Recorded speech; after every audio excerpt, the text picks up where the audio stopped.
Hello, it's Sean the EV Bloke here, and welcome back to the channel. And I just want to thank everyone for those that have been subscribing and following the channel of late, because my subscribers has gone up a bit, and I'm getting a bit of traction to the watch side of the channel, so I'm really pleased with that. So it makes it all a bit worthwhile doing these videos. So thank you for supporting me. And yeah, well, as you can see, this is all about my adventure that I had last week up to the Everything Electric show at the Excel Centre in London, and had a really great time.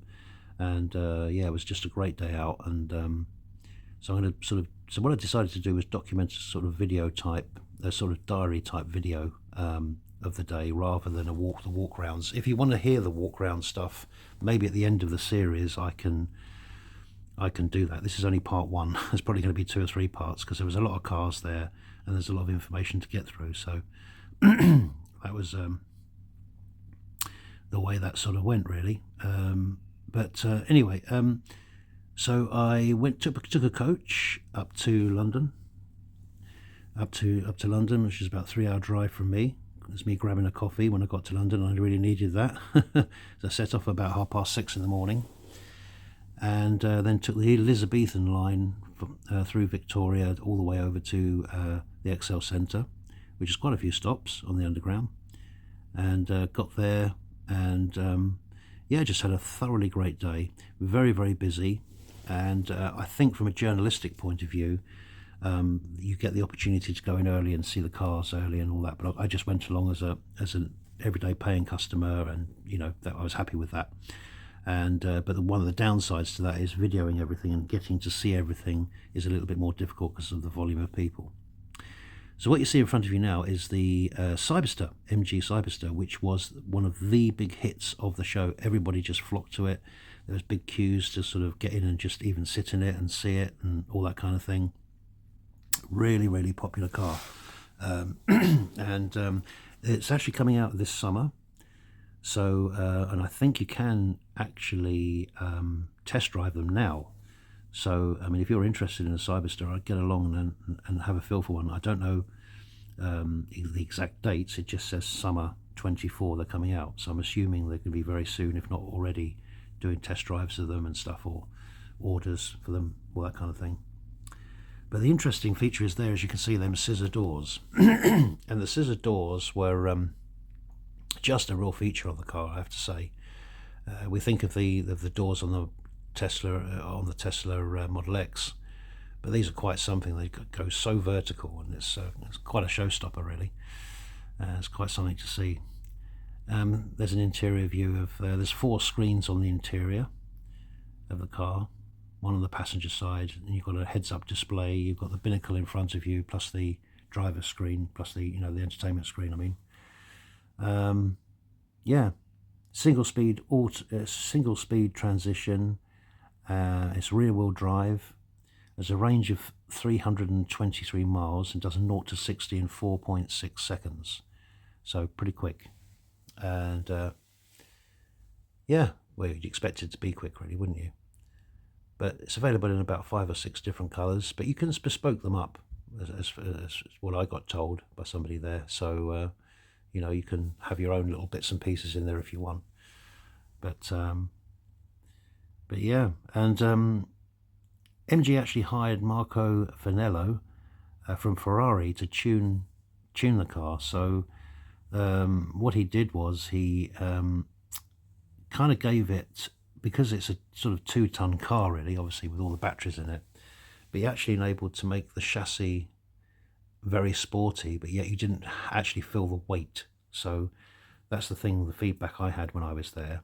So sort of almost a fleet of foot handling, but you still got the great chassis dynamics of a sports car. So it could be quite an interesting car to test drive. I mean, if I can get one on the channel, I will. If I can test drive one, I certainly will do. Has a fabric waterproof roof, which obviously goes back, and that was basically done to keep the weight down as well, rather than put an actual proper roof on it, kind of thing. So it's got a sort of fold away type of roof on it, I guess. And yeah, it was really, really popular. £50,000 to £60,000 to buy new, though. It's got 335 brake horsepower, and as I say, 0 to 60 of 4.6 seconds. So yeah, quite a vehicle. But I had a great time walking around. The whole show was just brilliant, and this was, as I say, big queues for it and everything. It was very, very popular. Right, okay, now we're going to have a look at the Ford Explorer. Now, the Ford Explorer was personally my favourite car at the show, and yet I'm not particularly a big Ford fan. It just looks awesome. I can't explain how good this car looks. It just is really, really, really nice, and the proportions are so wonderful on it. It's just got a great look to it. You see, it's got that sort of, it's got a kind of bulky look to it, but it just fits the car so perfectly. You know, it's a Ford Explorer at the end of the day, and it just had some great presence about it. Again, very popular at the show. Lots of people looking at it. In the interior, it's got the main screen sort of drops down by the side of the driver, so it's sort of set down a little bit, which I don't know if that's the best, because that's going to be meaning you're going to be taking your eye off the road quite a bit. But I think it does have a heads-up display. But yeah, but they come in a couple of variants. There's a Premium and a Select. The Select is a 52 kilowatt rear-wheel drive. It's got a claim range of 374 miles, which for a big bulky car is quite interesting. And it can charge up to 107 miles in 10 minutes, and is available in six colours. And the lower spec version is available for £39,000. And the Premium, which you get less miles with, believe it or not, but it's all-wheel drive, is a 77 kilowatt-hour battery, and is available for £49,975. Now, one of the things I didn't like when I'm speaking to the people there is you seem to have to add a lot of extras. Example, the things like driving assistance, you have to pay extra for. Heat pump. I mean, you know, I don't know, in 2024, I think these things should be coming on the standard. If they want to put the price up a little bit, but they should be standard on the car. You shouldn't have to option in things like heat pumps. You know, this is the UK, and, you know, we're not exactly a Mediterranean country with incredibly mild winters and stuff like that. So heat pumps should be coming standard on cars now. So I didn't like that about it, but it's a beautiful car, and it looks beautiful. It drives, I should imagine it drives really nice. Just love them wheels. It's just, it really is just quite a vehicle, really.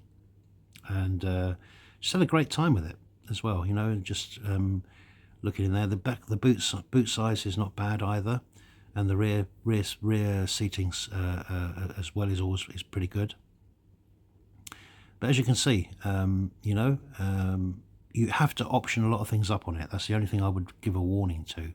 But by all means, go along to Ford. I think, again, this is coming out later this year, so get your orders in, or go down to Ford and find out when you can test drive it. But as I say, it's quite funny, because I'm not a big Ford fan generally, and I just saw some amazing, I just thought it was an amazing car, I really do. BYD Seal, of course, and let me just find my notes on that, because the BYD Seal was one of the big stars of the show. As you know, the Fully Charged, who put the Fully Charged show that put all this together, the Everything Electric show, they've done quite a big feature on that. And the big tall chap Jack, if you've ever seen him in the Fully Charged videos, done a walk round of this and gave his opinions on it and all that kind of thing and all the rest of it. So, but this is the BYD Seal, but BYD had their own stall there, probably the largest of the show actually, if anything. And they had a Dolphin there, an Atto 3 like mine, and they had a Seal there as well. And they were doing a keepy uppy competition where you could win a BYD Seal, which is quite kind of interesting. But just to go over some facts then of the BYD Seal. The BYD Seal, of course, is part of the Ocean series, along with the Dolphin, and the coming out later this year, hopefully, the Seagull, which is going to be a very sort of micro car, kind of city car virtually, and that is coming out later this year. And so yeah, so it's part of the Ocean series. It's a sleek shaped saloon. It has a boot size of 402 litres, and it has a 53 litre frunk at the front for cables. It has the 15.6 inch infotainment system, which is in my car as well, and has a panoramic glass roof, lane assist, intelligent torque adaptation, and 12 speakers audio system. It's available in 2 trims, so it's available in a rear-wheel drive and an all-wheel drive with a 5.9 seconds at 0 to 60 and a 3.8 second 60 points to 60. Excuse me, I'm rattling on because the video's moving fast and I'm giving out the information here. This is the Microlino, which was another really big hit at the show. It really was very, very popular, and yeah, it was a really popular car. And I'm just going to try and find my notes for that one. That's the Electra, isn't it? This will be in about 3 or 4 parts, as I say. This because I've got quite a few cars which I want to cover on it. And but yeah, so the Microlino is made by a Swiss firm and will be sold from May 2024. Has 2 battery sizes: a 10.5 kilowatt 110 mile or a 15 kilowatt 142 mile size batteries.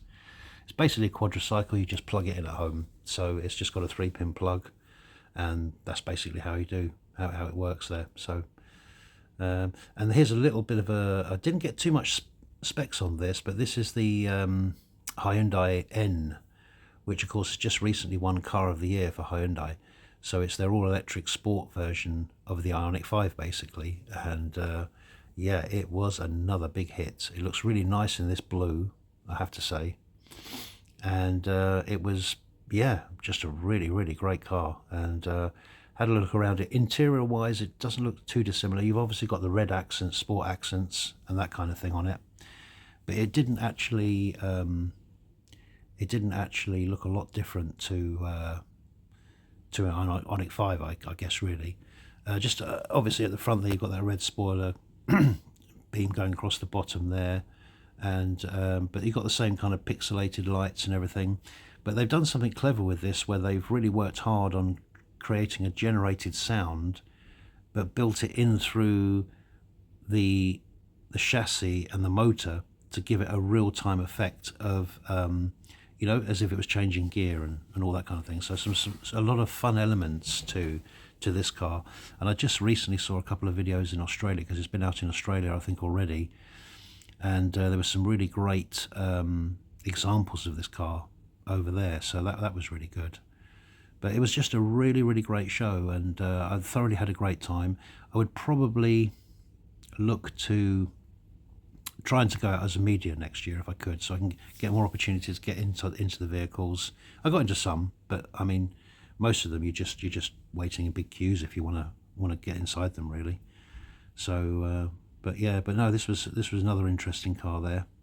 You had all the electrical, you had all the sort of charging people there, you know, with charging points and stuff like that, all the eco stuff, and it's just a really, really great show. It wasn't just cars, but as I say, that's mainly was, of course, my interest and interest for this channel.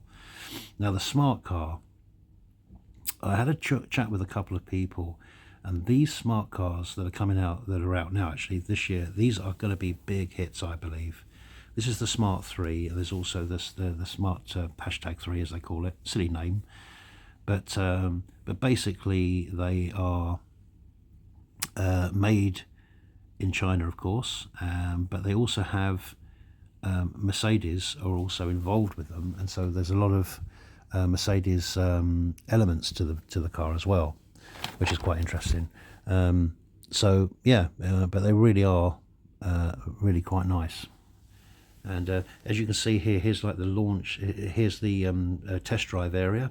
So in the morning you can get there, you could test drive the vehicles, so you could get to take them out. I didn't actually take out any because I just by the sort of time I got there, everything all the footage I wanted to get in, I wanted to concentrate mostly on that than just sort of taking a car out. I mean, it's in London, so you're not going to go far in these. I mean, it's just going to be kind of around the block. It's not going to be anything. I'd rather get, because my plan is to get a couple of these cars, because I'm actually thinking of getting a #1 for my wife.